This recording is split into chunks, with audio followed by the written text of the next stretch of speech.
بەناوی خوای گەورە و میهرەبان نازانم باینتان باش سڵاوتان لێبێ ئەم کاتتان باش و هەموو کاتێکتان هەر باش و هەر لە خۆشیدا بن سپاس بخوا ئەم ڕۆژ دەرفەت هەبوو لەگەڵ هاوکارم دانیار نورەدین بە هاوکاری هاوکارانم لە پەیامەوە بینەوە خزمەتتان کۆمەڵێک بەرگە و بابەتی جیاوازی ئەمڕۆی پەیامی ڕۆژتان پێشکەش بکەین. سڵاو و ڕەحمەتی خۆتان لەوێ بینەرانی عزیز خۆشحاڵین لە بەرنامەی کنوی پەیامی ڕۆژدا هاتنەوە خزمەتتان.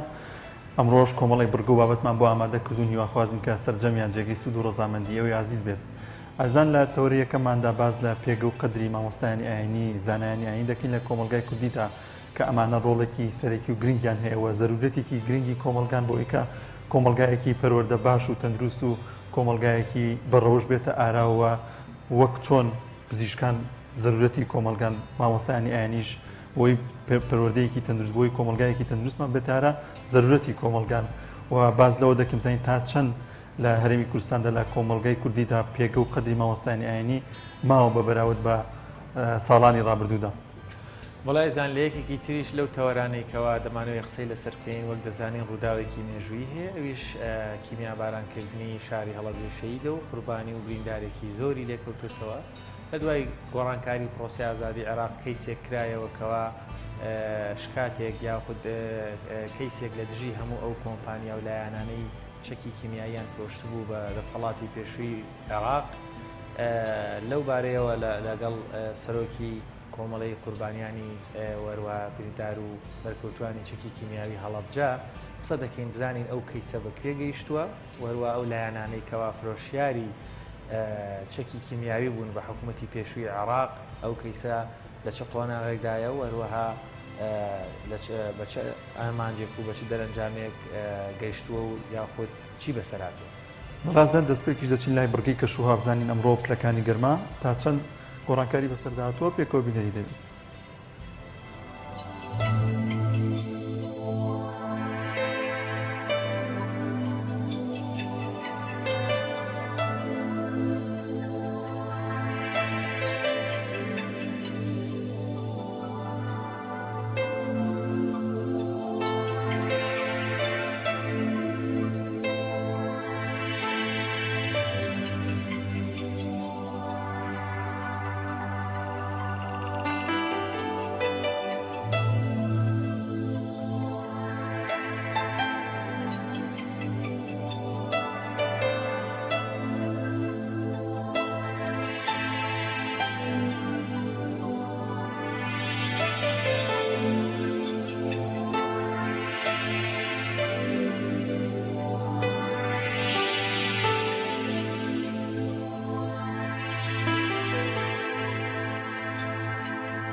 بەڵای زان سەرەتا چینە لای هاوکارمان ئیدریس محەممەد لە شاری هەولێرەوە.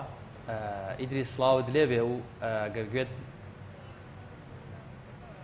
میوان ببورن پێم بێ میوانەکەمان لە هەولێرە من پێمان بوو هاوکارمان لە هەولێرەوە کە ئیشەڵا دوای هەل لەگەڵمان دەبێت چینە لای مامۆستا ئەکبەر لە شاری هەولێرەوە لەگەڵمانە. مامۆستا بەیانیت باش و سڵاوت لێبێ گەرگوێت لێمانە.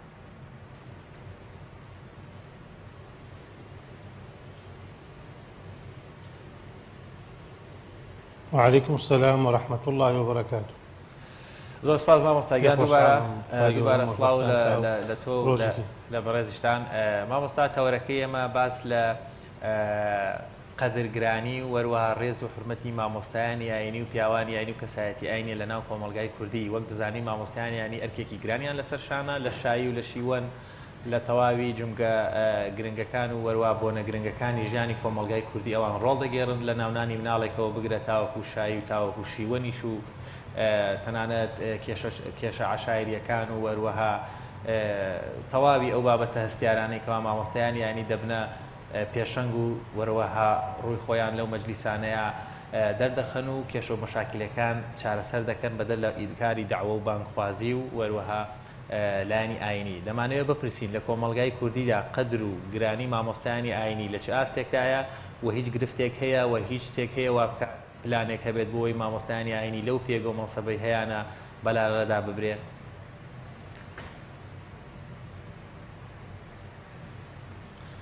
بسم الله الرحمن الرحيم. الحمد لله الذي جعل في كل زمان فترة من الرسل بقايا من أهل العلم يدعون من ضل إلى الهدى ويصبرون منهم على الأذى يحيون بذكر الله عز وجل الموتى ويبصرون بنور الله أهل العمى. فكم من قتيل لإبليس قد أحيوه وكم من ضال تائه قد هدوه فما أحسن أثرهم على الناس وأقبح أثر الناس عليهم.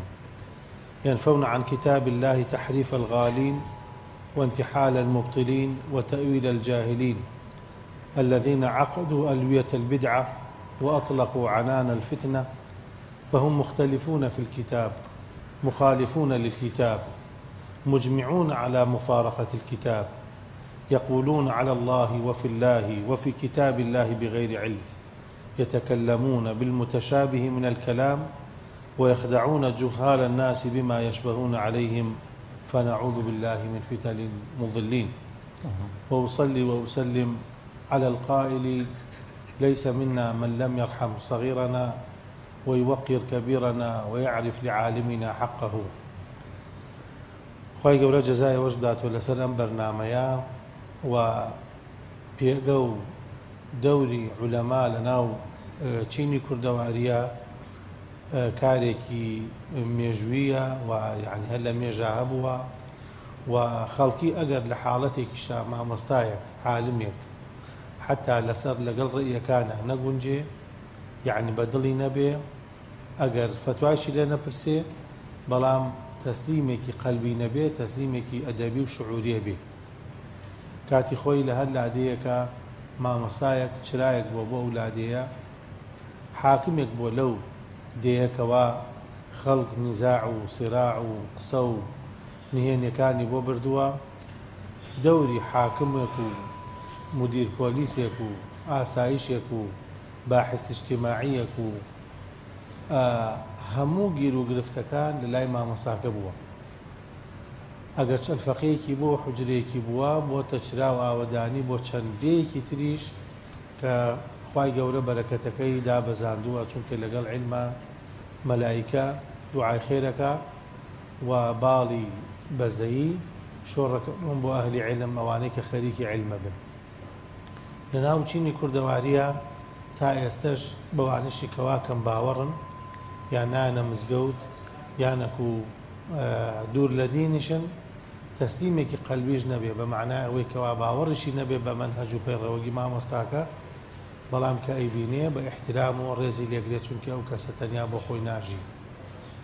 و دەوری عولەما يعني ما قر تعريف علماء بكين أوانيك أخوي جوربا الربانيين باسيانك أهل علم وتقوى ورعب خو باريز بن لهندي حلال جاري واهي نوك مكروه وحرام كان أوانيك حق علمك أدن وكتم نايشارن ولا خلقي ولا كاتي بيويستي خلقا إرشاد الرين مايانا كان يتر خلق بقوري همو كاتيك چەند لە سەدێک نسبەیەکی زۆر ڕێنمایی مامۆساکەی قبول کردی بێ خوای گەورە بەرەکەتەکەشی لەوە دابەزاندووە خوای گەورە کاتێکە زەمی یەهود و نەساڕاکە ئەهلی کیتابەکە زەمی عولەماکانیانەکە بەوەی کەوا ماڵی خەڵکیان خواردووە بە ناحەق و ڕێگەی خوایان لە خەڵکی وێڵ کردووە و حەقیان لە خەڵکی شاردووەتەوە و نیوەیان جێبەجێ کردو و نیوان جێبەجێ نەکردووە و لە کاتێکا کەوا پێویستی کردووە کە حەق بڵێن ئەوان دائیمەن لەگەڵ ستەمکارەکانی زمانی خۆیان بوون وەکو تاوەکو شۆڕشی فەرەنسی ڕوویدا خەڵک بە یەک جار کە مولحیدە بوو لە داخیەوەی کەوا عولەماکانیان پشتی ئەو زوڵم و ستەمەیە کرد کەوا خەڵکەکە لێ یەکرا خوای گەورە ئەو هەموو ئاەتانەی سوورەی بەقەرا و ئال عیمران و مائیدە و لە چەند شوێنێکی تریشیان لە قورئانە زەمی عولەمای سوئی کردووە کەوا هەڵناسن بە واجبی خۆیان و خوای گەورە داوای کردووە لە عولەمایانی ئەم ئوممەتە لەوانەی کەوا ڕێبەرن بە حیکمەت بە موعیزەی چاک بە مجادلەیە کە باشترین شێوە بێ بە شیرینترین قسە لەگەڵ خەڵکا بکەن چونکە ئەمان پەیامێکیان پێ و ئەیگەێنن.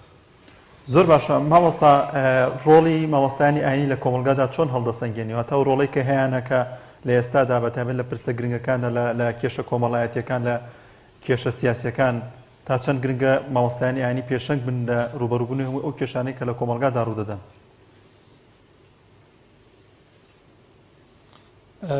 مامۆستای بەڕێز دەوری مامۆستایان یعنی مامۆستای مزگەوتێک کە خاوەنی مزگەوتێکە و ئەهلی گەڕەکێک یا چەند گەڕەکێکە گوێی لێگرن خاستە نێسەکە ئیعلام هەیە و یعنی سنوور تێپەڕێنێ لە گەڕەک و لە ناسیاوی تەنیا خۆی ئەوەیە کە مامۆستایان ئێستا ڕاگری زۆرێکن لە فتوای خراپ و یعنی ئەو فتوانەی کە مەستەری نییە وەلەو شەپۆ لە فەسادەی کە هەموو دنیا ئاگرێتەوە لە مەسەلەی مەوادی هۆشبەر نێرگە لە کێشان چوونە دەرەوەی درەنگ مەسن هاتنەوەی درەنگ لە ماڵەکانە ئەوەی کە کێشەی بێکاری گەنجەکان کێشەی کۆمەڵایەتی کە زۆربەی ماڵەکان ئێستا تووشی کێشەی خێزانیە بن خیانەی زەوجیە بن جاری وایە سوفەهمە بن لە بینی یەکتریە ئەمە ڕۆژانە هەر مامۆسایەک لە ئێمە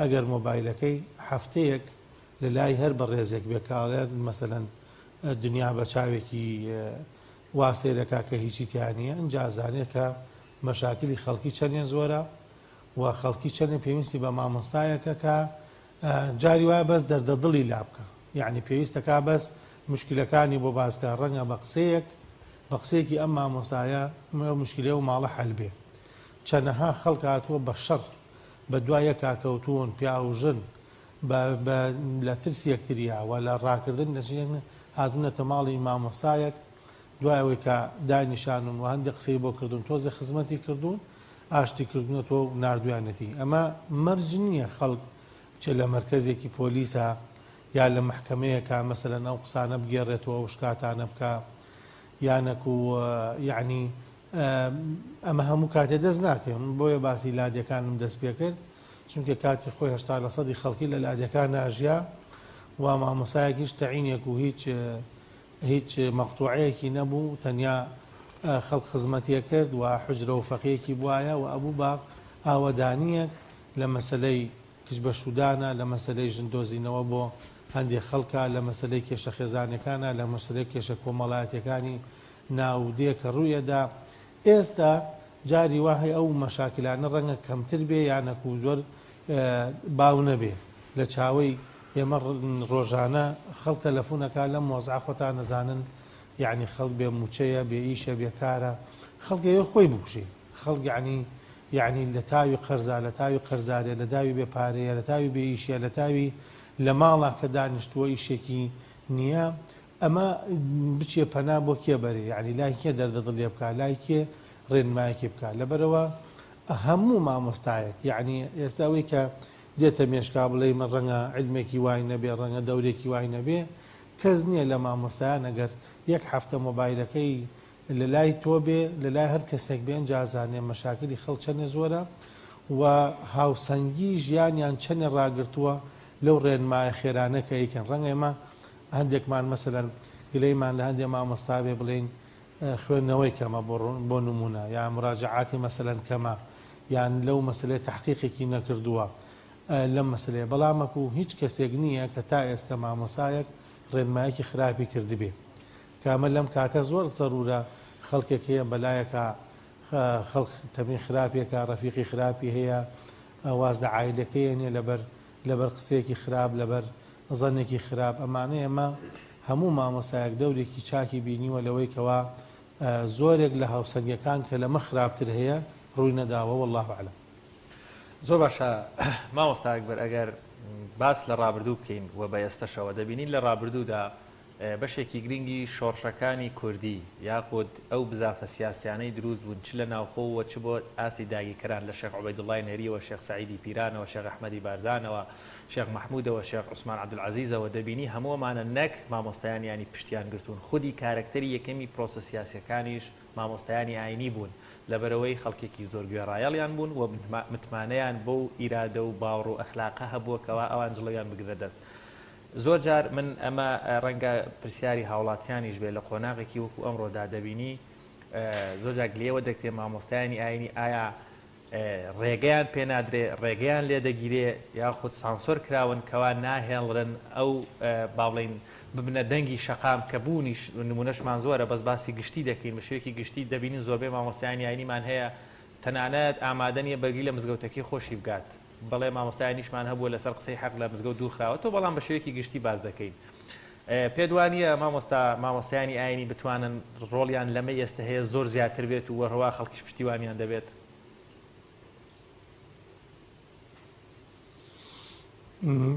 طبعا ئەو زوروفەی کەوا شۆڕشی تیاکراوە زمینەیەکی حازری بووە یعنی تەنیا مامۆستاکە ئەوەیە کە ئاڵاکەی هەڵکردووە و پێشڕەوی خەڵکی کردووە و خەڵکیش سقەی پێ بووە ئەمە طبعا دیوەکەی تری ئەوەیە کە خەڵکەکە حازر بووە بۆ ئەو گوێگرتنە یعنی خەڵکەکە سقەیەکی بووە ئەمانەی کە باست کرد پێشەوانیش یعنی کاگە ئەحمەدی شێخ مەحموود مەسەلەن ئەمانە کە پێشتر مەسەلەن شێخ حەسەنی گڵە زەردە کە چەند شەخسیاتی تر هەیە هەمویان پێگەیەکی ئاینی و تەسلیمبوونێکی قەلبی بووە لە دڵی خەڵکە هەرچیان بە خەڵکی وتووە خەڵکیش کەرامات و گەورەی و دڵسۆزی لیان بینیوە خەڵکی هەمووی شوێنیان کەوتووە ئەمە لە حاڵەتێکە ضرورەتی ئەو کاتە بووە کە ئەو شۆڕش بووە مقاومەکردن بووە معارەزەکردن بووە حکومەتداری بووە بە هەر شێوێکی تر بێ خەڵکی ئەمانەی کردوتە ڕێبەر خەڵکی تر یا نەبووە یعنی کەوە بکە خەڵک چاوەڕێوەی کردو چونکە ئەرکی عالم ئەگەر لە مەجلیسێکە یەکێک پرسیارێ بکە خەڵک حورمەتەن احترامن بۆ مامۆستاکە جواب ناداتوە یەکێک ئەگەر قسەیەکی غەڵەت ناشەرعی بکە مووقفێکی ناشەرعی بێ خەڵک هەر خۆی پێش ناکەوێت چونکە ئەو کاتە بێتە واجبی عینی لەسەر مامۆستاکە کە ئەو ئیرشادکە ئەو تێبینیەکە بدا و ئەو مەسەلەن جوابی پرسیارەکە بداتەوە بەڵام ئێستا یعنی لەبەرەوەی کە ساحا گۆڕاوە و سیاسەتکردن گۆڕاوە ڕەنگە ئێستا مامۆستایەکی ئاینی ئەگەر بێتە کەسێکی سیاسی بێتە کەسێکی شەخصی خەڵک یعنی ڕەهاتر ڕخناگرێ و بێتە جێگەی ڕخنەی خەڵکی و ڕەنگە نەتوانێت پەیامە علمیەکەی لەگەڵ پەیامە ڕامیاریەکەی ئیرشادە سیاسیەکەی بەلای خەڵک بێت طبعا ئەمە فکری علمانیەت و ئەو فکرەی کەوا لە ئەوروپا هات علمانیەتی ئەوروپا کە هات کە دین لە سیاسەت جیا کرایەوە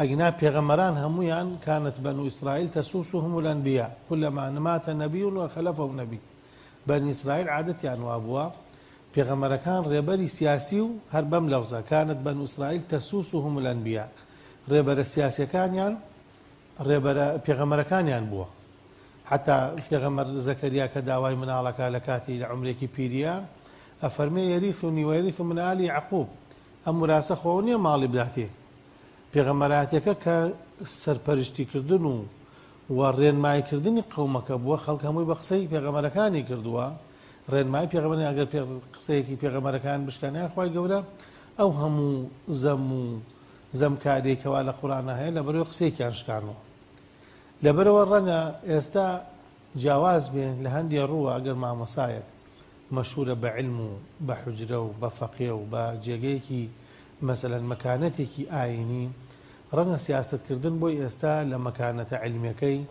و لە قسە ڕۆیشتنەکەی ئێستەی تەسیری بکە من نمونەیەکت بۆ ئێنمەوە مامۆستا وشیار لەم حەوت مانگەی شەژ مانگەی ڕابردووە کە ئەم زروفە هات 45 مامۆسا و شخصیاتی ئاینی وەفاتیان کردووە لە هەموو تەمەنەکان یعنی گەنجی تایە بە تەمەنی تایە نەخۆشی تیا بووە کتوپڕی تیا بووە لە هەموو نەوەیەکە 45 مامۆستا کە هەرێکێکیان ئەزممویان کەسیان لە 30 ساڵ کەمتر نییە کەسیان ئەزمموی 30 ساڵ کەمتری پێ نییە وەفاتی کردووە لەگەڵ خۆیان ئەزمموی علمی پێگەکەی ڕۆشتووە ئەم جێگرەوەی ئەمە کێ بێ یعنی ئەم 30 ساڵە ئەم حەوت مانگەکە ئەم مامۆسایان ڕۆشتون و ئەم شخصیاتە دینیە ئەوەی کە یعنی نە حوجرەیەکی واکە بڵێن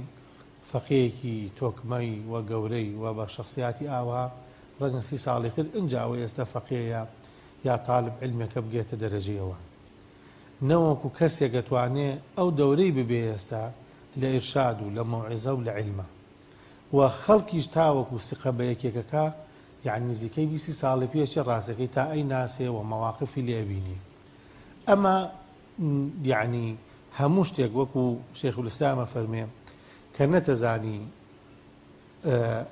هینەکەی چۆنە یعنی باشی و خراپەکەی چییە سەیری عەکسەکەی کە ئەمەی کە لە شەرعا پێوتە قیاسی عەکس بزان عەکسی ئەمە ئەگەر ئەمە نەبێ نەتیجەی ئەمە چۆنە و عەکسی ئەمە چۆنە ئەو کاتە ئەزانی چی ئەمە چی پێگەیەکی بووە و چی دەورێکی بووە و بوونی ئەمانە چەندێک مهم بووە خوای گەورە کە لەگەڵ خۆیان باسییانەکە لە قورئانە شهد الله أنه لا إله إلا هو الملائكة وأولو العلم لەگەڵ مەلایکە و لەگەڵ خۆیان باسییانەکە خوای گەورە شایەتی خەشیەی خوایان و إنما يخشى الله من عباده العلماء ومستمر دعاء خير ملائكة كان يصلون على معلمين الناس الخير وأوانيك لطلب علمان هل لطلب علم كدسي فيكر فايقول الرقي بهشتي بو آسانك وملائكة بالي رحمتي بو شوركا رضا بما يطلب بويك ودعوايك فايقول لي رازية وملائكة كان إيشكاني بو آسانك أما لهيج كاريكي ترى نية يعني إنسان قر هولي بوبدا بۆ ئەگەر مامۆستایەک وەفاتی کرد بزانین نیشانەی ئەوەیە کە بەرەکەتێک لەو شوێنە نامێنێ و مەلایکە کە دایمە دوعای خێریە کرد بۆ ئەو خەڵکە و بۆ ئەو شوێنە و بۆ ئەو جێگەیە لەوێ نەما بەڵێ خەڵکی دینداریەکە بەڵام إن الله وملائكته وحتى الحوت في البحر وحتى النملة في جحرها يصلون يدعون على معلم الناس الخير خوا وملائكة كانوا همو حشرات وحيوانات وبر وبحر لحوت إلى قولكي تاوك وميروليك لا أو لبر أم لبحر أفرمي دعاء خيرك بو كسانيك خير بخلقي لن اقسي مع مساكي آينيش يعني لكي خير نية حرب الله اتقوا الله خلقنا صلوات يبدن خلقنا شاكب كان لقل دراوستانا خلقنا تحملي آزار كان خلقنا لەگەڵ ماڵ و مناڵەکانتانە چاک بن ئەمە ئەوە نەکافیە پێوتری معلم الناس الخير زۆر باشە مامۆستا لە کۆمەلگای کوردیدا ئەوەی کە دەیبینین زیاتر هاوڵاتیان ڕێز و قەدری مامۆستایانی دەگرن تاوەکو حکوومەت و دەسەڵاتداران دەبینین کاربەدەستانی وڵات هەمیشە بوونەتە ڕێگل لە بەردەم مامۆستانی ئاینی لەسەر کارەکانیان دوریان دەخەنەوە یاخود زۆر جار لە مزگەوتەکانە بینیمانە ڕیشیان سووتاندون ئەمانە تا چەند کاریگەری خراپی دەبێت لەسەر ئەو ڕۆڵی کە مامۆستانی ئاینی هەیەە بۆ کۆمەلگا بۆ پەروەردەکردنی کۆمەلگایەکی سەقامگیر کە ضرورەتێکی گرنگن لە ئێستادا. مامۆستای یعنی کەسی شارەزا کەسی ئەهلی علم لە ئەلفبێی خوێندنا فێر بووە کە ڕێگەکە ناڕەحەتە و هەمووی گوڵ و فەرژ نییە بەڵکو هەمووی مەکارහ و درک و داڵ و ناڕەحەت بوونە هەر لە جوزە عەمەوە کە فێر بووە وتەواسەو بالحەقی وتەواسەو بالسەبر کە ئامۆژگاری یەکتری بە چاکەکەن و ئارامی شەکن ئارامگرتن لەسەر چییە لەسەر ناڕەحەتەکرێ منافقێکە حەسوودی مەسەن ئیماندارێکە حەسوودی پێ بە منافقێکە دژایەتیەکە کافرێکە شەڕی لەگەڵاکە نەفس و هەوایەکە کە داوای حەزی دنیای لێەکە شەیتانێکە کە ئەوێ غەڵەتی پێ بکە ئەمە یعنی ئەم ڕێگەیە خوێندووەکەوە ناڕەحەتەکرێ و ئەوەیشی کە تووشە بێ ئەزانێت کە لەبەر خاتری خۆی نییە کەس تانەیەکی عایلی لێ نادا کەس تانەیەکی شخصی لێ نادا لەبەر ئەو ڕێباز و لەبەر ئەو ئیشەیە کە کردوێت یەکی ناچەنەها کەس کەوازیە ناوە لە مزگەوت یان لە وەزیفەکەی یان لە دەورەکەی مەسەلەن دەوری نەماوە کەس حەقی پێوە نییە ئیزە نەگەری شەکە گەورە نەبووە دژایەتی ناکرا ئیتر ئەم دژایەتیانش لەوەتەی ئەهلی علم هەیە بە نەوعێک لە دژایەتیکردن یعنی علەمای گەورە وەکو ئیمامی ئەبوو حەنیفە ئیمامی شافعی مەحنەی ئیمامی ئەحمەد مەشهورە هەموو علەما تاقی کراونەتەوە هەرێکێک کە لە زمانێکە خلافەتی ئیسلامیش بووە و دەوری علەما زۆر بووە و چەندەها مەدارسی گەورەیان بووە عالمێک نییە کەوا بە خۆشی ژیابێ و یعنی هیچ ناڕەحەتێک نەبێ ئەوانە نەبێ کە بوونەتە قازی دەوڵەت و ڕەنگە یعنی کە گلەیان لێکراوێ لەوە برەوەیە کە هەندێک قسەیان بە باڵای ئەو دەسەڵاتە کردووە ئیمامی بوخاری چۆن وفاتی کردووە لەلادێکی خوانە لە ئاخر خەڵک هەمووی هەجری کردو لەلایەن دەسەڵاتەوە هەندێشتیان بۆ دروست کردووە کە کەس نەچێت هەڵێ تەنیا ئیمامی مسلم کە هەم هاوڕێی بوو هەم تەلەبەی بووە ئامۆژۆی کردووە ئیمامی نەوەوی چۆن وفاتی کردووە مزگەوتێکی نەبوو کە وفاتی کردووە ئەبێ ئێستا ئەم ئیمامی نەوەیە کە هەرچی فەتاوای ئیمامی شافعی و هەموو مەزهەبەکان و تەصحیحکردنی ئەحادیث هەمووی لە وەرەگرینی ئەمە مزگەوتێکی نەبووە ئیمام شافعی یعنی بۆ ئەم مەسیرەیە کردووە ئەم مەسیرەیە تەبعاً لە ترسی سوڵتەی ئەو کاتە لە بەغدا چووە لە مصر لەوێ وفاتەکە ئیمامی ئەحمەد تووشی مەحنەیەک بۆ چەند ساڵێک چی لێکراوە کە خۆی لاشەیەکی زەعیفی بووەوە یعنی بەرگەی ئەو هەموو تعزیبەی نەگرتووە ئەمانە هەمووی لەسەر ڕێیەک بووە ئەو ڕێیەکە ئەوان زانویانە ئەگەر تەنازولی لێ بکەن دینی خوا ئەگۆڕێ دینی خوا بەم شێوە ڕائەگرێت کە ئینسانێکی تەصحیح بۆ بدە هەموو علەمایەک لە هەموو سەردەمێک من باسی جەنابی مامۆستا مەلا عوسمانت کرد یعنی سەیری ژیان نامەیەکەی چەند جار سجن و تەرحیل و دوورخستنەوە بۆ جەنوبی عێراق و تووشی هیجرە بووە بۆ وڵاتێکی تر و ئەمانە بووە ئەمە یعنی علەما فێریەوە نەکراون کەوترا تۆ علم بخوێنەوە بە فەقێ و دوایبی بە مەلایەک لە مزگەوتێکە ئیتر هەموو خەڵکی دێت خزمەتەکە و هەموو دەسەڵاتێکیش تۆی بەدڵە و وابێ بەخۆشی بژیت نەخێر ئەوە سەرەتای هەموو دەرزێک کە فێر بووە هەر لە جزء عەمەوە کە ئەبێ سەبر بگرێت لەسەر ناڕەحەتەکان چونکە ژیان خۆی هەر ناڕەحەتە. زۆر سپاس بۆ بەڕێز مامۆستا ئەکبەر محەممەد لە شاری هەولێرەوە لەگەڵمان و سپاس بۆ ئامادەبوونت. بەڵێ بیرانی بەڕێز دەچینە لای ناوڕێک و دێنەوە خزمەتە.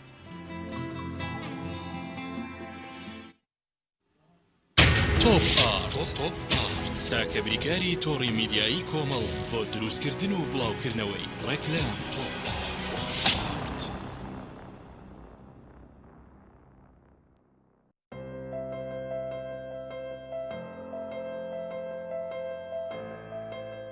چونکە شیر لە ژیانی هەموماندا گرنگی خۆی هەیە من باشترین شیرم بۆ خێزانەکەم هەڵبژاردووە. هەموو کات شیری ئاڵتونستا بە منداڵەکانم دەدام بۆ ئەوەی مێشتێکی چالاک و داهێنەرانەی هەبێت. من بە شیری ئاتونسا کێک و شیرینی دروست دەکەم. شیری ئاتونسا ڕۆڵێکی گرنگی لە خێزانی ئێمەدا هەیە. سەداسەد سروشتی تامێکی نایە.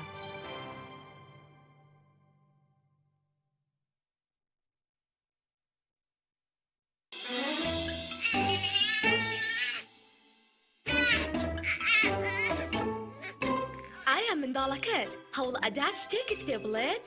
ڕەنگە ئازار بکێشێ بەهۆی خراپی دایبیەکەیەوە. ئێستا ئەتوانی دایبی لەم ساجۆی تەندروست تاقی بکەیتەوە بۆ ئاسوودەی مناڵەکەت. لا تەنیشتەکانی لاستیکین. زۆر بە خێرایی وشک ئەبێتەوە. پێستی مناڵەکەت بە وشکی ئەهێڵێتەوە. شەوێکی ئاسوودە و بەیانیەکی پڕ لە چالاکی پێدەبەخشێت. ئاسوودەیی مناڵەکەت لەگەڵ لەم ساجۆی دەست پێ ئەکات. ئایا تا ئێستا کێشەی کارەبات هەیە؟ بێزار بوویت لە کێشەی کەمی کارەبا و بڕانی بەردەوامی؟ بە دوای کارەبایەکی بەردەوام و بێکێشە و تێچووی کەمدا دەگەڕێیت؟ ئەوە فانسی پاوەر سەرجەم و کێشانەی بۆ چارەسەر کردویت بە دانانی سیستەمی سۆلار و وەرگرتنی وزە لە خۆرەوە بە بەکارهێنانی باشترین مەوادی ستانداردی جیهانی کە سەرجەمیان گرنگی چەندین ساڵیان لەگەڵدایە. بە سەرپەرشتی ئەندازیار و ستافی شارەزا و بازمون کارەکان جێبەجێ دەکرێن. ئەم سیستەمە دوورە لە تێکچوون و هیچ تێچوویەکی ڕۆژانەی نییە. هەروەها بە دۆستی ژینگە ناسراوە و ژینگە لە پیسبوون دەپارێزێت. فانسی پاوەر بۆ داهاتوویەکی ڕووناکتر. ناونیشان سلێمانی شەقامی مامۆستایان نزیک شەقامی قەنات تەلاری جاسەنە 0 153 85 85. ئەم کوڕانەی چالاکە حەزی لە چپسێکی چاکە بۆیانینی لای تاکە زۆر تەندروستە و زۆر پاکە. ئەم چەشناوی باریە حەزی لە چپسی نینیە نینی تامی سروشتیە هیچ چپسێک وەک ئەو نییە. هەژوانیش کوڕێکی جوانە حەزی لە ئاهەنگێرانە لە یادی لەدایک بوونەکەی چپسی نینی بوو هەڵبژار دەکەی. نینی هاوڕێی مناڵانە تامی خۆشە و بێزیانە بۆن و ڕەنگی هەمە جۆرە شێوە و قەبارەی زۆرە. وشاری نینی تامێکی لە یاد نەکراو. برنجێک بخۆن کە دڵنیابن لەسەر چاوەکەی چونکە تەندروستیتان لە هەموو شتێک گرنگترە. برنجی سروشتی شیمال باشترین جۆری برنج لە تەواوی دنیا، ئەویش بەهۆی ئەوەی لە خاکێکی بەپیت و جەوێکی شێدار و باراناوی شیمالی ئێراندا دەڕوێت. برنجێکی سروشتیە و هیچ مادەیەکی کیمیایی و حافزەی تێکەڵ نییە و هیچ زیانێکی بۆ سەلامەتی و تەندروستی و قەڵەوی نییە. بگرە زۆریش بەسوودە. پێکاتە و ڤیتامینەکانی برنجی سروشتی شیمال پرۆتین، ئاو، ڤیتامین ئی، کالیسیۆم، ئاسن، مەگنیسیۆم، مەنگەنیز، پۆتاسیۆم، ڤیتامین B1، B2، B3، B5، B6 واتە ئەم برنجی کارگەکان نییە خاڵی بێت لە ڤیتامین، بەڵکو و چڵتوکە و خۆمان کڕی دەکەین. شێوازی لێنانی لەگەڵدایە. بۆ دەستکەوتنی برنجی سروشتی شیمال پەیوەندی بکەن بە 0 353 27 27. هەر کات تاقیتان کردەوە خۆتان بڵاوی دەکەنەوە.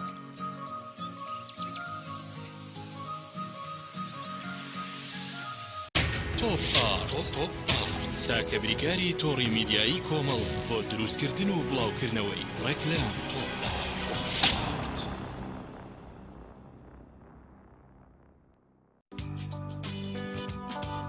بەڵێ بینەران عەزیز دەچین لای زانیاریەکە ناو واتای شارەکانی عێراقمان پێ دەڵێت پێکەوە بینەری دەبیت. واتە و ناوی شارەکانی عێراق. بەغداد وشەیەکی فارسیە لە وشەی بۆغداد وەرگیراوە بە واتای خودا پێداو دێت، بەڵام بە زمانی سۆمەری بە واتای قەڵای داڵ دێت. ئەنبار وشەیەکی عەرەبیە بە واتای کۆگای چەک و تەقەمەنی دێت. ئەنبار کە ئەل ڕوومادیشی پێدەوترێت بە واتای ڕەنگی زەوی دێت یاخود بە واتای فەسیلەی گورگ دێت. مەدحەت پاشای والی عوسمانی بنیادینە. واسط بە واتای نێوەند یاخود ناوەڕاست دێت چونکە دەکەوێتە نێوان شاری بەسرە و کوفە و خۆراسان. ئەم شارە والی ئومەوی حەجاجی کوڕی یوسفی سەقەفی بنیادینە. واسط کە ناوەکەی تری کوتە بە واتای تەلاری نزیک ئاو دێت یاخود بە واتای زەوی بە ئاو دەوردراو دێت. بابل بە واتای دەرگای خواوەند دێت یاخود بە واتای شاری خوری دێت. بابل کە ئەلحلەشی پێدەوترێت بە واتای خشڵ دێت بەهۆی جوانی و دڵڕفێنی دیمەنەکەیەوە. کەربەلا بە زمانی بابلی بە واتای نزیک خواوەند دێت بەڵام لە زمانی عەرەبی بە واتای زەوی نەرم دێت. ئەلقادسیە ئەم ناوە دەدرێتە پاڵ گوندی قادسیە ئەو شوێنەی شەڕە گەورەکەی نێوان سوپای ئیسلام و فارسەکانی تێدا ڕوویدا. ئەلقادسیە کە ئەلدیوانیەشی پێدەوترێت بە واتای شوێنی میوانداری دێت. ئەو کەسەی ئەم شارەی بنیادنا ناوی حەمد ئەلحەموود خەزعەلی بوو. نەجەف بە واتای زەویە بەرزەکان دێت واتە ئەو شوێنەی ئاو دایناپۆشێ. زیقار بە واتای کانی ئاوی سازگار دێت. ئەم ناوە دەدرێتە پاڵ ئەو شوێنەی جەنگی زیقاری لێ ڕوویداوە. زیقار ناسریەشی پێدەوترێت.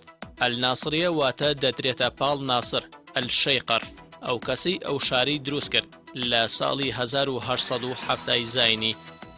میسان ئەم ناوە دەدرێتە پاڵ شانشینی کۆنی سەلوقیەکان بە زمانی ئارامی بە واتای ئاوی بۆگەن یاخود ئاوی زۆنگاو دێت. میسان کە ئەلعەمارەشی پێدەوترێت دەدرێتە پاڵ ئەو کەسەی ئەو شارەی دروست کرد ئەویش ناوی ئەلعەمارەت البەغدادی بوو. سەماوە بە واتای زەوی تەخت دێت. سەماوە کە ئەلموسەناشی پێدەوترێت ئەم ناوە دەدرێتە پاڵ سەرکردەی عەرەبی ئەلموثەنە ئیبن حارث الشەیبانی. بەسرە لە زمانی عەرەبی بە واتای بەردی سپی دێت بەڵام لە زمانی کلدانی بە واتای دەرگای بیابان دێت. دیالە لە زمانی سۆمەری لە وشەی دیلاز وەرگیراوە کە بە واتای ڕووبار دێت. دیالە کە ناوەکەی تریشی بەعقوبەیە لە زمانی ئارامی بە واتای پشووی کاروانچیەکان دێت هەروەها بە واتای پشووی پاسەوانەکانیش دێت. سەلاحەدین دەدرێتە پاڵ سەرکردە سەلاحەدینی ئەیوبی. سەلاحەدین کە تکریتیشی پێدەوترێت لە زمانی ئەکەدی بە واتای قەڵای پتە و مەحکەم دێت بەڵام لە زمانی فارسی بە واتای ئافرەتی خاوەنی یەک مەمک دێت. کەرکووک لە زمانی سریانی بە واتای قەڵا دێت بە زمانی سۆمەری بە واتای ئاگری گڕگرتوو دێت. کەرکووک کە ئەلتەئمیمیشی پێدەوترێت بە واتای خۆماڵی کردن دێت.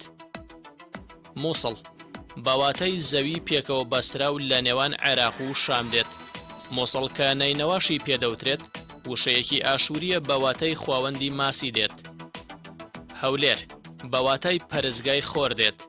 هەولێر کە ئەربیلیشی پێدەوترێت وشەیەکی ئاشووریە بە واتای چوارخواوەندەکە دێت. سلێمانی دەدرێتە پاڵ سلێمان پاشای باوکی ئیبراهیم پاشای بابان کە شاری سلێمانی دامەزراند. دهۆک لە زمانی کوردی بە واتای دوو هێلکە دێت. ئەمە ژواتایەکی مەجازی هەیە مەبەزلەی ئەو دوو چیایە کە شاری دهۆک دەکەوێتە نێوانیانەوە. هەڵەبجە ڕایجیاواز لە سەر ناوی هەڵەبجە هەیە. بەشێک باوەڕیان وایە لە سەردەمی کۆندا بازرگانە ئێرانیەکان کاتێک کە لە حەلەبی سووریاوە گەڕاونەتەوە لە هەڵەبجە ئێسادا پشویان وەرگرتووە. دێمەنەکان هاوشێوەی حەلەب بووە بۆیە پێیان وتووە حەلەبچە واتە حەلەبی بچووک. هەندێکیش باوەڕیان وایە هەڵەبجە لە هەڵوژەوە سەرچاوەی گرتووە.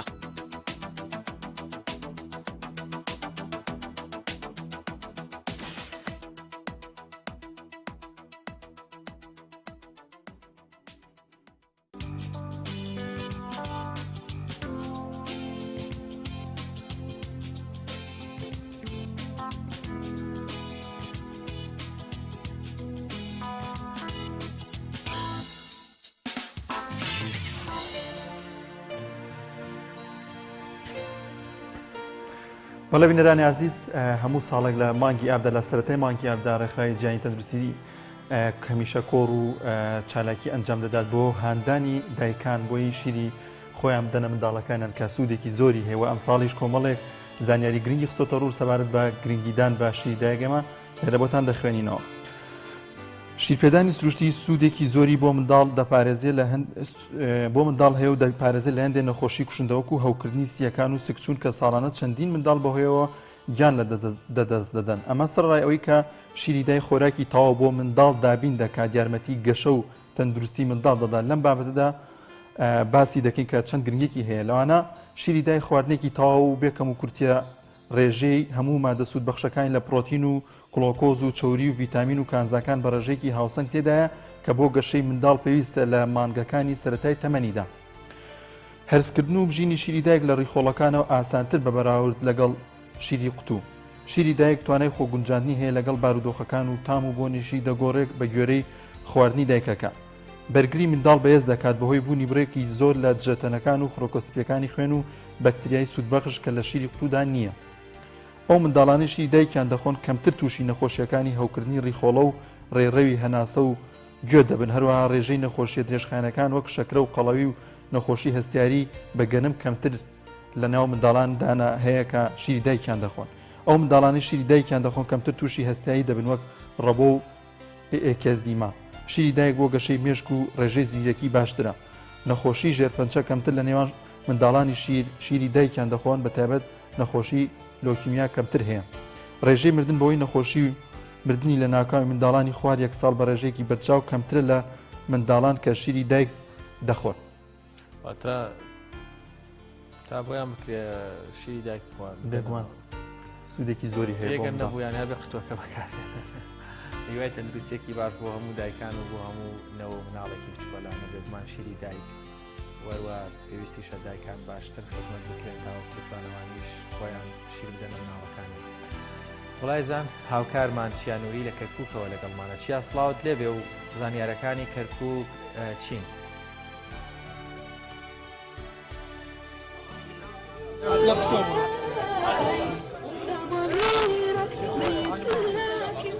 لە کەرکووکەوە هاوکارمان چیانوریمان لەگەڵە. چیا ئەگەر گوێت لێمانە سڵاوت لێبێ و بڵێ دیارە گرتبوونەوەی هەیە بڵێ دیارە چالاکیەک هەیە لە شاری کەرکووک پێم وابێت لە بەردەم نووسینگەی پەرلەمانی عێراق لە فەرعی کەرکووکایە چالاکیەک هەیە کۆمەڵێک گرتبوونەوە هەیە کەوا لەوێ دیارە بە دروشمی تایبەت و وەروەها پەرچەمی عێراق و ئاڵای عێراقیان بەرز کردوێتەوە بە ئەگەر هاوکارمان چیانوری بەردەست بوو لێی دەپرسین بزانین ئەو چالاکیە لە کەرکووکەوە یاخود ئەو باڵێن گردبوونەوەیە بە تابەت لە بەردەمی پەرلەمانی عێراق چییە بە چه ئامانجێکە وەروەها ئامانجەکان یاخود ئەو گردبوونەوەیە بۆچێت لە کاتێکدا هێشتا شاری کەرکووک لە بەربوونی کۆڤید-19 بە تەواوەتی قەدەغەی هاتوچۆی نشکێنراوە هاتوچۆ لە ناو شارەکە تا ڕادەیەکی زۆر با بڵێن ئاسایی نەبووتەوە. زۆربەی هاوڵاتیان هێشتا هەر ناتوانێت بێنە دەرەوە و تێکەڵبوون و وەروە بەرکەوتنەکان هێشتا لەژێر چاودێری و کۆنتڕۆڵکردنی ڕێنمایە تەندروستیەکان و لیژنەی باڵای بەرەنگاربوونەوەی کۆڤید-19 لە شاری کەرکووک. بەڵام دیارە ئەمڕۆ لەوێ گردبوونەوەیەک هەیە و هەروەها کۆمەڵێک هاوڵاتی لە بەردەم پەرلەمان نووسینگەی پەرلەمان پێم وابێ ئەگەر هەڵان نەبم لەوێ کۆبوونەتەوە ئێمەش بۆ وەرگرتنی کۆمەڵێک زانیاری دەچینە لای هاوکارمان. چیاگەر گوێت لە دەنگی ئێمە بێ سڵای خوارد لێبێ ئەو گرتبوونەوەیە بە ئامانجی چییە گەر پێمان بڵێیت؟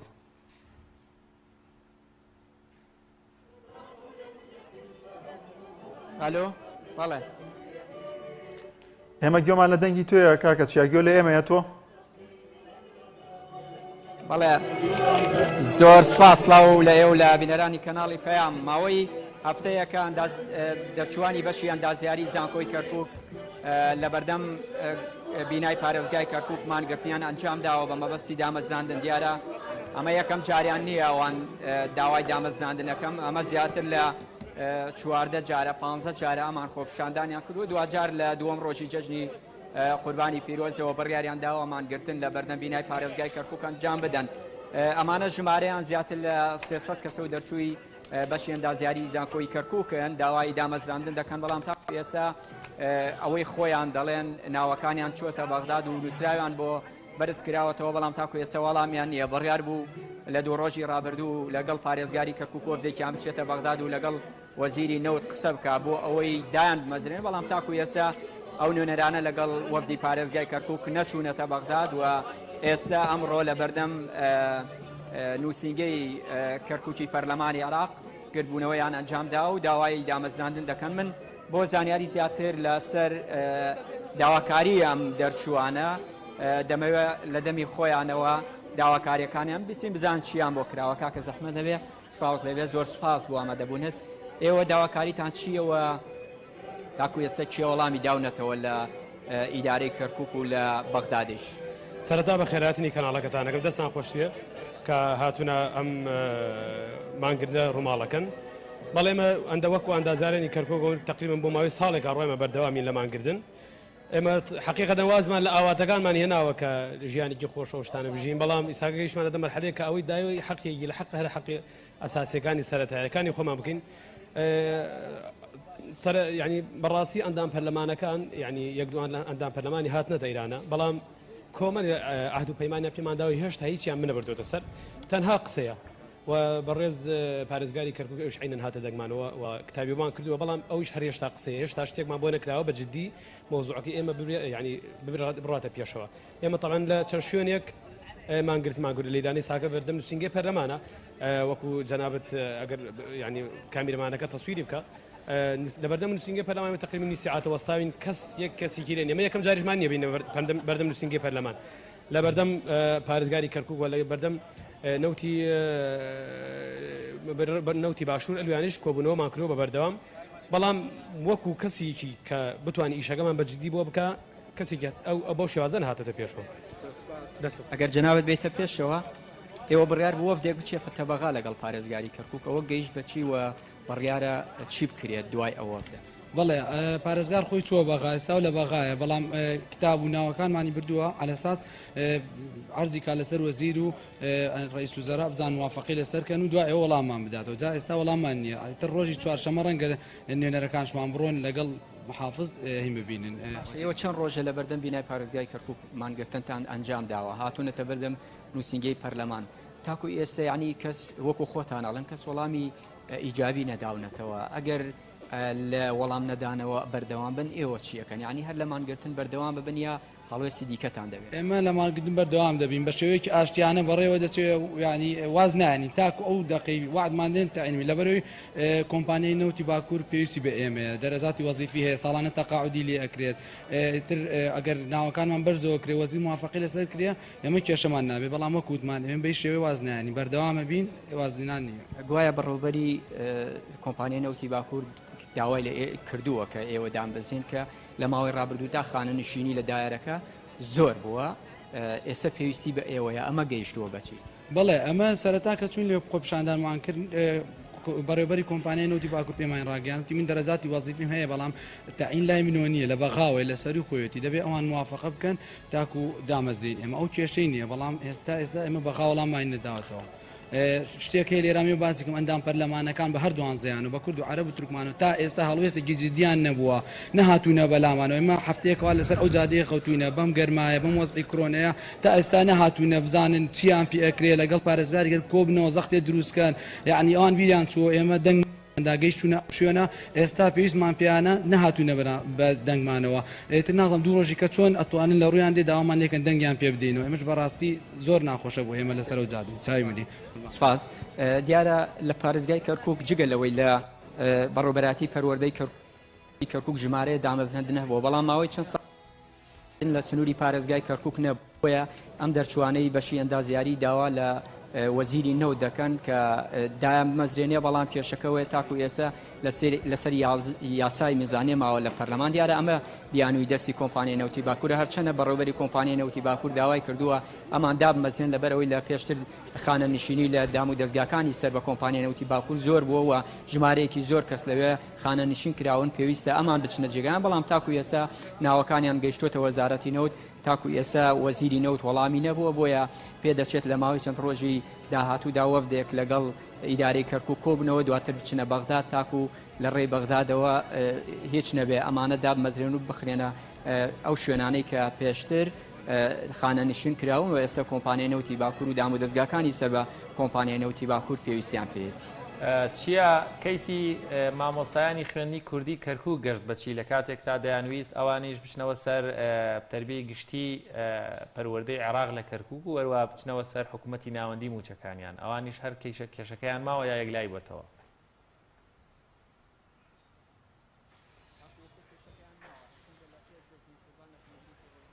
یەکێتی مامۆستایان لەقی کەرکووک لە کۆنگرەیەکی ڕۆژنامەوانی داڕاگەیاند کە لە ماوەی 15 ڕۆژی دیکە خۆپشاندانی سەرتاسەری لە کەرکووک ئەنجام بدەن بۆی داواکاریەکانیان جێبەجێ بکرێ. ئەوەی کە ئێمە زانیاریمان هەیە تاکو ئێستا هەندێک هەنگاو نراوە لە بەغداد کە ئەو کێشەیە چارەسەر کرێ، بەڵام نەگەشتون بە بنبەست.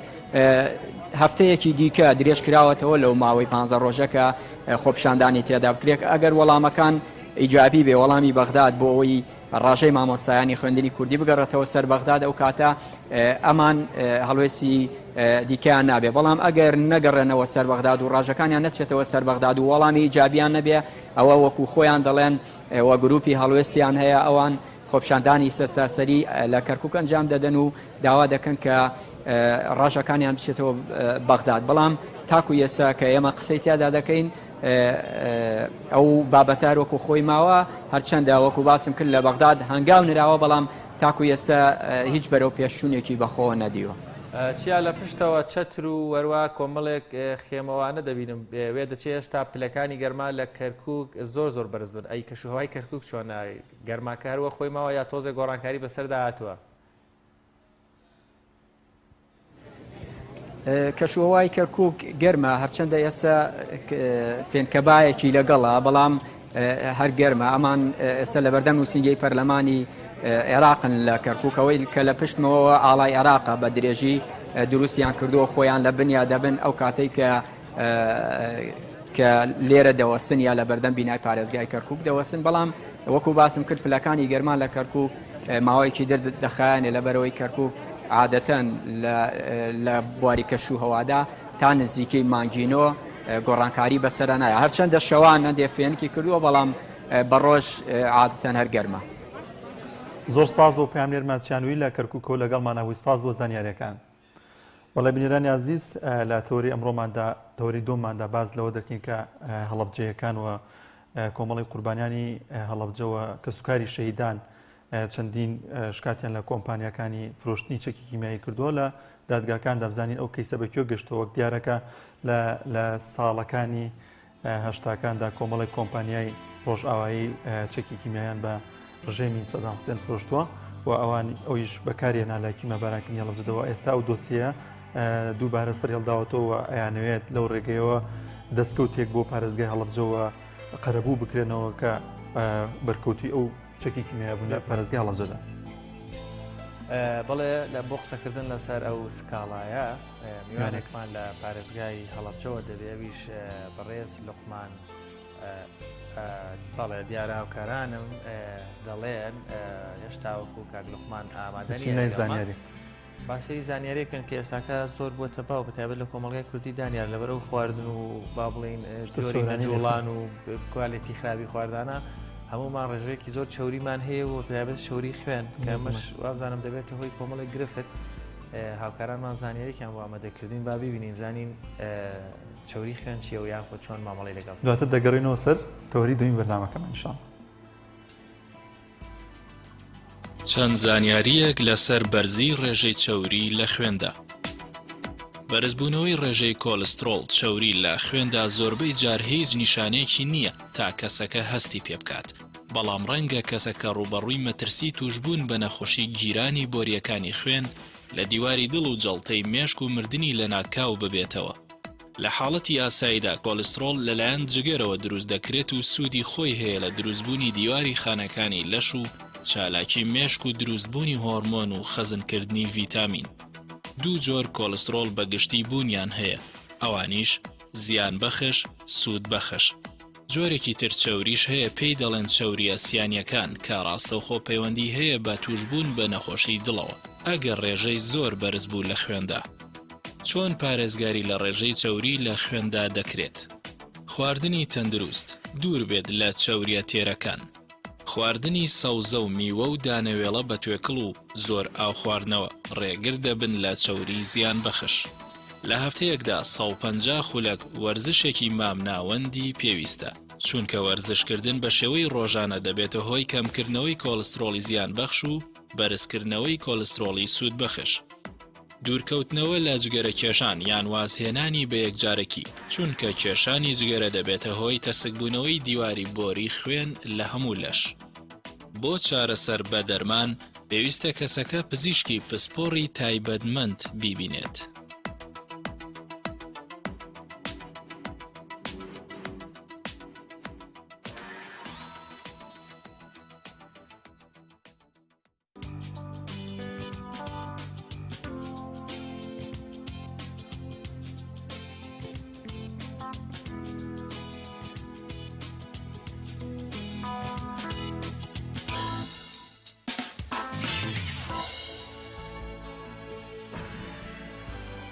بەڵێ ئەزان ساڵانە لەسەر قسەی قەدیمیان کە لە مانگی هەشت دێت واتە لە سەرەتای مانگی هەشت پێنجی هەشتەوەی تر بۆ دەی هەشت لە ئاسمانی ناوچەکانی کوردستان بە تایبەت ناوچە شاخاویەکان ئەستێرەی گەلاوێژ دەرەکەوێت بە دەرکەوتنی ئەم ئەستێرەیە قۆناغی یەکەمی گۆڕانکاری کەشوهوا دروزەبێدانیان ئیتر بە شێوەیەکی گشتی بە تایبەت لە ناوچە شاخاویەکان ئادواییش ناوچە دەشتایەکان شەوانی زۆر فێنەگە بێ هەستەکەی هەواکە تۆزێک چەند ڕۆژێکە کەشووا گۆڕاوە پلەکان گەرمان نزم بوونەتەوە. بەڵام ڕۆژەکەی هەرگەرمە جایەکی تری لە تایبەتمەندیەکانی ئەم گۆڕانکاری ئەوەیە چۆن لە بەهارانە درەخت چرۆ دەکاتەوە گەڵا دەکات لە هەمان کاتیش لە وەرزی بڵین لە هات لە کاتی دەرکەوتنی گەلاوێژ دەبینی بە تایبەت ترێ کۆمەڵی گەڵای نوێ گەڵامێوی تازە لێ دەداتەوە هەتا بەری نوێش بەرسیلەی نوێ پێدەگات کۆمەڵێک زۆر جار هەنێک لەو میوانە دەڵێن گەلاوێژیەوەتە زۆر تازەیە و کە وەرزیشی بەسەر چووە بەڵام لە گەلاوێژ دیسانەوە گوڵتی نەگەداتەوە بەخۆی هەنجیریژێکی کە لە خۆدانی کە لەم وەرزەدا هەیە بەڵێ زۆر گرنگێکی پێدەدرێن جاهێن هەنجیری هەورامان پێما بێ بەناوبانگە کۆر هەورامان هەموو شتێکی بەناوبانگە وانە بێتە ناوچەگەری ڕێزمان بۆ هەموو جوتیاران و هاوڵاتیان و هاوکارانیمان لە هەموو ناوچەکانی کوردستان بەڵام تەنها ویستمان بڵین کە قۆناغێکی گۆڕانکاری ئەمەشمان بۆەوەت هاوڵاتیان بتایبێت ئەوانەی لە ناوچە کوێستانیەکانن کەمتر یاخود ناوچە شاخاویەکان گۆڕانکاری کەشوو هەواوا دەکات شەوان هەواکەی زۆر ساتر بێ ئەمەش لە بەرەوەی کۆڤید-19 لە ئارادایە هەر جۆرێک لە نەخۆشی تر ڕەنگە سەردانکردنی خەستەخانەکان جۆرێک لە تێکەڵبوون و جۆرێک لە شڵەژانی حاڵەتی زەرونی دروستەکە وەکو ڕێنمایەک بۆ هاوڵاتیان بتوانن لەم سەروبەری قۆناغی گۆڕانکاری کەشوو هەوایە بە تایبەت شەوان خۆیان بپارێزن ڕەنگە شوێنی خەوەکانیان پێویستەکە گۆڕانکاری بەسەرابێت جۆری ئەو با بڵین شتانی وەکو بەتانی بەکاری دەهێنە ڕەنگە بە تایبەت هەنێک لەو شوێنە دوورە دەستەکان شوێنە گوندنشینەکان کەوا ساردترن بۆی نەخۆش نەکەون خۆتان بپارێزن چونکە شەوەکەی زۆر سارد دەبێت و ڕۆژەکەی گەرم ئەمەش دوو هەوای دروست دەبێت. زۆر باشازان دەچین لای زانیاریە کە باز لە بەکتریای گەدە دەکات زانین ئەم زانیاریە چیەوە ئەو بەکتریای چیە پێکەوە بینەری دەبین. بەکتریای گەدە چییە؟ بەکتریای گەدە بۆ یەکەم جار لە ساڵی 1970 لەلایەن پزیشکێک و بایۆلۆجیستێکەوە دۆزرایەوە. ئەو بەکتریایە کە بە نزیکەی لە گەدەی نیوەی دانیشتوانی گۆی زەوی بوونی هەیە ڕێگەی تایبەتی خۆی هەیە بۆ ژیان لەناو ئەو کەشە ترشەی گەدەدا. تایبەتمەندیەکانی بەکتریاکە لە هەبوونی پێیەکی درێژکە یارمەتی گەشتنی دەدات بۆ گەشتنی بە دیواری گەدە. هەروەها دەردانی ئەنزیمێک بۆ هاوتاکردنی ترشەڵۆشی گەدە و تێکدانی چڕی مادە پارێزەرەکانی دیواری گەدە. ڕێگاکانی توشبوون نەخۆشیەکە لە ڕێگەی پیسایی و هەروەها دەم و دەستەوە دەگوازرێتەوە. ئەمەش کاتێک کەسێک دەستی بەم بەکتریایە پیس بوو بێت یان کەسەکە خۆراکێکی پیس بوو بەم بەکتریایە بخوات ئەوە مەترسی توشبوونی هەیە.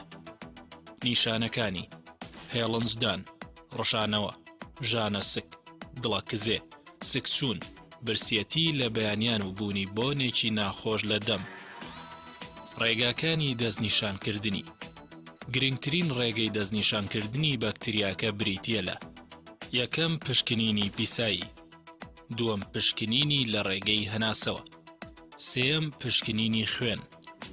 مەترسیەکانی بڵاوترین ئەو نەخۆشیانەی کە بەکتریای گەدە دروستیان دەکات بریتین لە برینی گەدە، هاوکردنی گەدە و شێرپەنجەی گەدە ئەگەر بۆ ماوەیەکی درێژخایان بەردەوام بێت. ڕێنمایە تایبەتیەکانی خۆپاراستن لەو نەخۆشیە. باشترین ڕێگەی خۆپاراستن بریتیە لە گرنگیدان بە پاکوخاوێنی ئاو و خۆراک، دووربوون لە خۆراکی کۆن و دەستگێڕ و زۆر خواردنی خۆراکە خێرا سوورکراوەکان. چارەسەر باشترین چارەسەری پزیشکی بریتیە لە وەرگرتنی کۆرسی دەرمان کە پێک دێت لە دەرمانی کەمکردنەوەی ترشەڵۆکی گەدە لەگەڵ دوو دەرمانی دژە بەکتریای جیاواز کە لە سەرەتادا بۆ ماوەی 10 بۆ 14 ڕۆژ بەکاردێت. دوای ئەو ماوەیە پێویستە پشکنینی دڵنیابوون بۆ لە ناوچوونی باکتریاکە ئەنجام بدرێت کە دوای 4 هەفتە دەکرێت. کەسێک کە بیەوێ پشکنین بکات ڕێنمایی دەکرێت بەوەی کە بۆ ماوەی 2 هەفتە هیچ دەرمانێکی گەدە و بۆ ماوەی 4 هەفتە هیچ دەرمانێکی دژە بەکتریا بەکار نەهێنێت.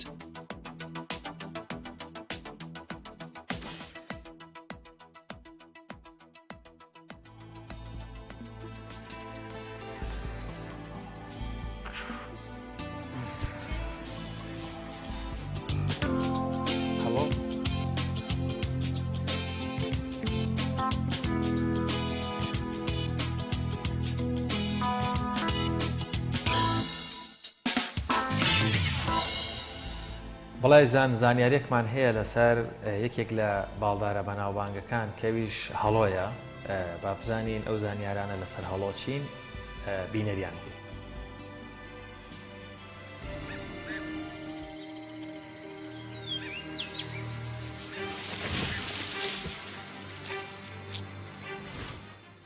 باڵندەی هەڵۆ نزیک بە 6 جۆر باڵندەی ڕاوکەر هەن کە بە هەڵۆ دەناسرێن و زۆربەیان ئاسیایی و ئەفریقاین.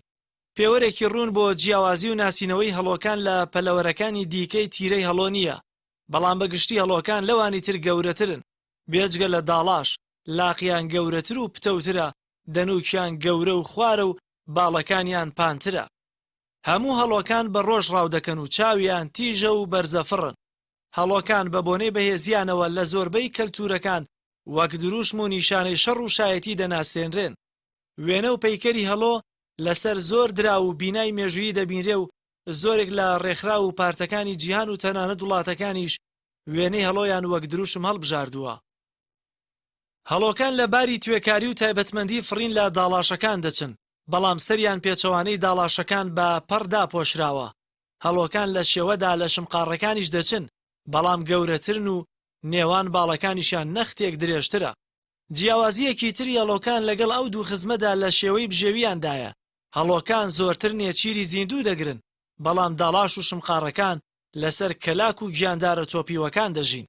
هەڵۆی نیکۆباری باشووری بچووکترین هەڵۆیە کە تەنیا 40 سانتیم دەبێ و لە ناو دوورگەکانی نیکۆبارە دەژیت. هەڵۆی فلیپینی با درێژی 1 مەتر لەگەڵ هەڵۆی دووسپی و هەڵۆی هارپی گەورەترین جۆری هەڵۆکانن. هەڵۆکان تەنیا 1 هاوسەر لە ژیانیاندا هەڵدەبژێرن. هێلانەکانیان لە شوێنێکی زۆر بەرز بە تووڵ و شوڵی دار دروست دەکەن و هەموو ساڵێکیش دەگەڕێنەوە سەری. بە جۆرێک بە جیقنە و پەلی فرێدراویان ساڵ لە دوای ساڵ لەسەر 1 کەڵەکە دەبێ هێلانەکە گەورەتر دەکەن. ساڵانە هەڵۆکان دەگەڕێنەوە سەر هەمان هێلانی ڕابردوویان کە هەیەە، کە هەیەن هێلانەکەی تا 3 مەتر گەورە دەبێت. گەورەترین هێلانی ناسراوهی 2 هەڵۆی سەرسپی لە ویلایەتی فلۆریدای ئەمریکایە کە 1 مەتر و 6 سانتیمەتر قوڵە و 2 مەتر و 90 سانتیمیشپانە. هەڵۆکان لە شوێنی بێقڕەدا هێلانە دەکەن و 6 تا 8 هەفتە لەسەر هێلکەکانیان کردەکەون. زۆربەی هەڵۆکان 2 هێلکە دەکەن کە تەنیا یەکیان دەمێنێتەوە. جووچکەی هەڵۆ باشێنەیی گەشە دەکات و لە 3 بۆ 4 ساڵیدا ئەم جار شێوەی گەورەکان وەردەگرێت. بڕێ لە جۆرەکانی هەڵۆ بە جەستەیەکی گەورە و هێزی زۆرەوە لە ترۆپکی هەرەبی بژێوی گیانەوەرەکاندا جێدەگرن. هەڵۆی پەرکوور و هەڵۆی تانجدار دەتوانن ئاژەڵی 30 کیلۆگرامی ڕاوکەن و بیخۆن. جۆرە بەناوبانگەکانی هەڵۆش: پەرکوور، دووبرا، هەڵۆی پەنجە کورت، هەڵۆی خاڵخاڵ، هەڵۆی خاڵخاڵی بچووک، هەڵۆی دەریای پاڵاس، هەڵۆی دەریای دووسپی، هەڵۆی گەندومی، هەڵۆی لاقتووکنن.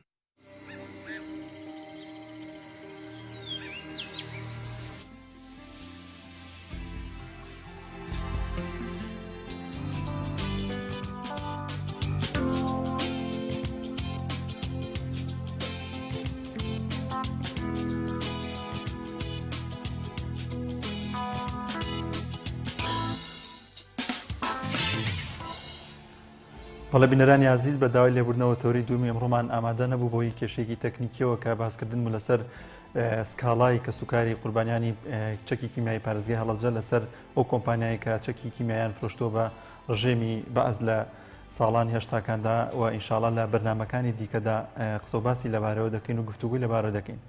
وە ئازان بارمەتی هاوکارانمان لەگەڵ هاوکار شوان هاتنە کۆتایی بەرنامەم ڕۆژمان نیواخوازم کە سەرجەم بڕگۆ و بابەتەکانمان جێگەی سوود و ڕزامەندی ئەوەی ئازیز بێت تا بەرنامەیەکی دیکە بەخواتان دەستپێرین خواتان لەگەڵ.